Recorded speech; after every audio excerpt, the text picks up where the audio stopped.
Attention, cette vidéo fait partie d'une série composée de plusieurs épisodes. Ceci est le 3e épisode. Regardez les premiers avant celui-ci.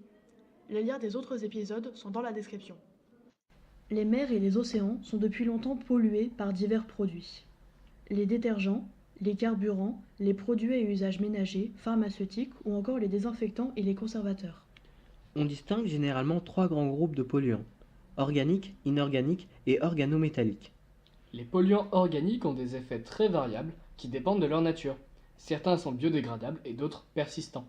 Ces derniers sont communément appelés POP, polluants organiques persistants. Les polluants inorganiques ou minéraux sont les métaux lourds et les métalloïdes. Et enfin, les polluants organométalliques, qui sont des molécules mixtes dans lesquelles un ion métallique est lié à un groupement organique. Il est à noter qu'il n'existe pas de réglementation particulière sur les polluants émergents aujourd'hui en France.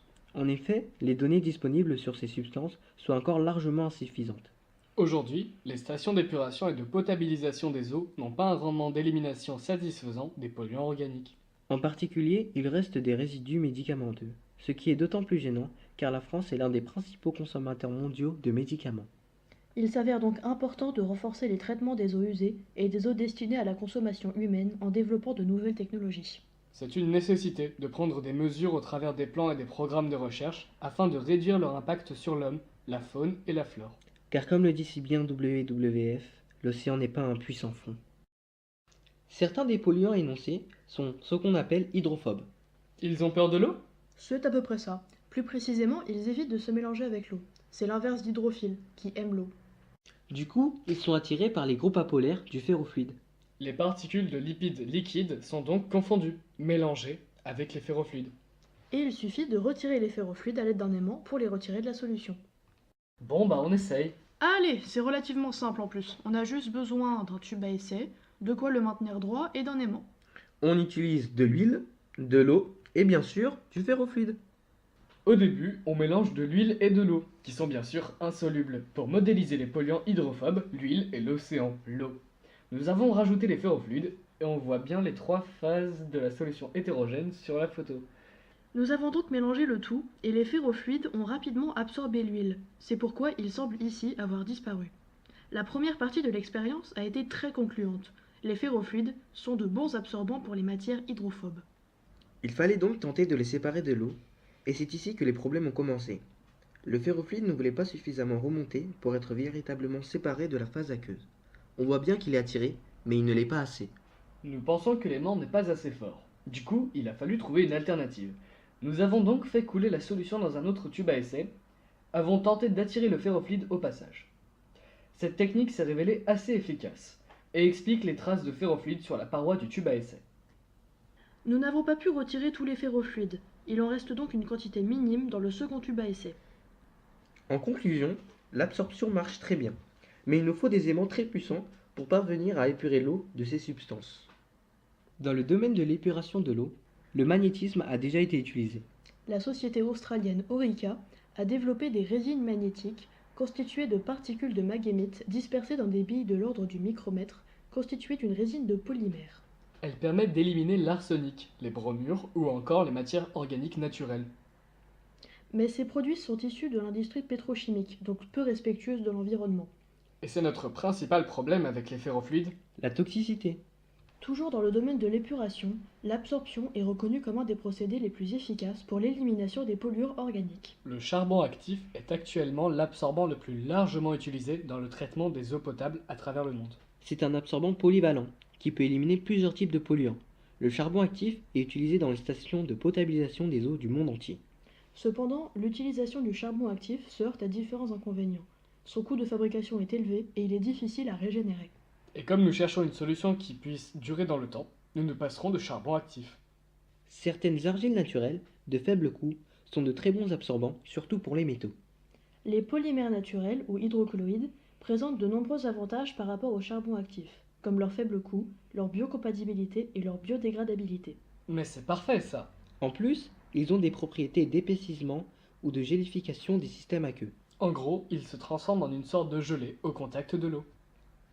Les plus connus sont l'alginate, utilisé dans l'agroalimentaire comme agent texturant et déjà dans le traitement des eaux. L'alginate est un polysaccharide naturel produit par des algues brunes qui peuvent former un gel.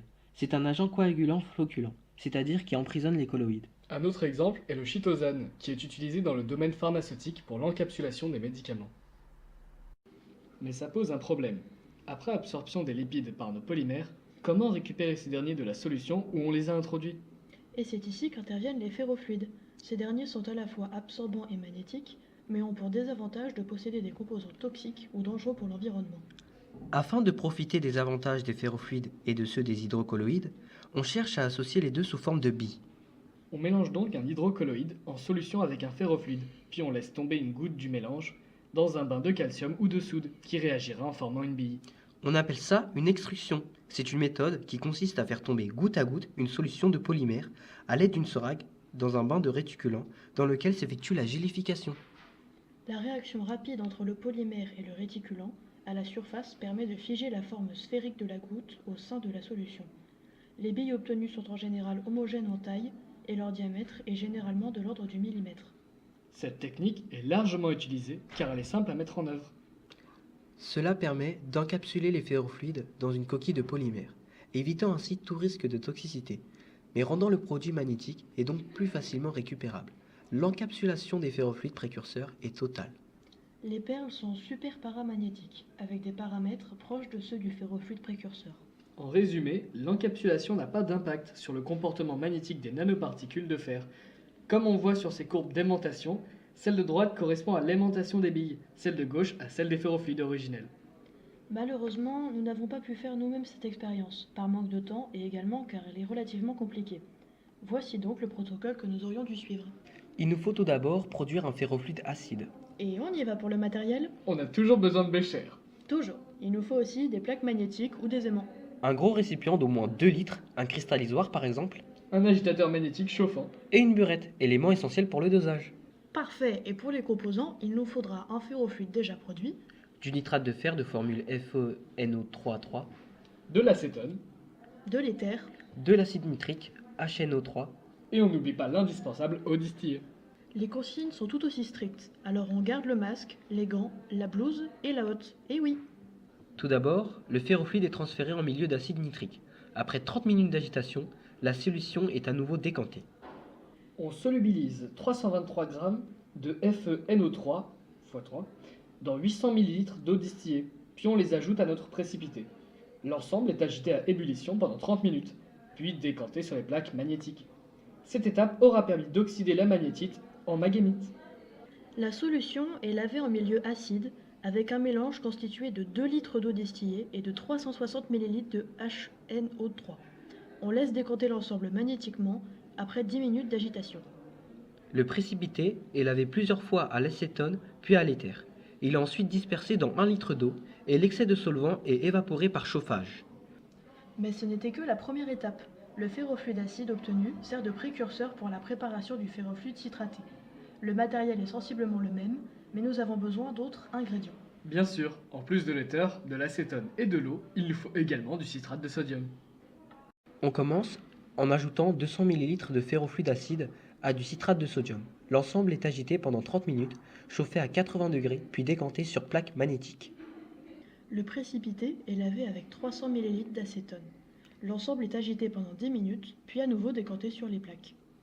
Et ce processus est répété 3 fois, le dernier lavage étant effectué avec de l'éther. Le précipité obtenu est alors repris dans 200 ml d'eau distillée. On obtient un ferrofluide citraté. Il nous fallait ce type précis de ferrofluide car l'alginate que nous allons utiliser comme encapsuleur contient des fonctions carboxylates et cela permet une cohésion plus efficace.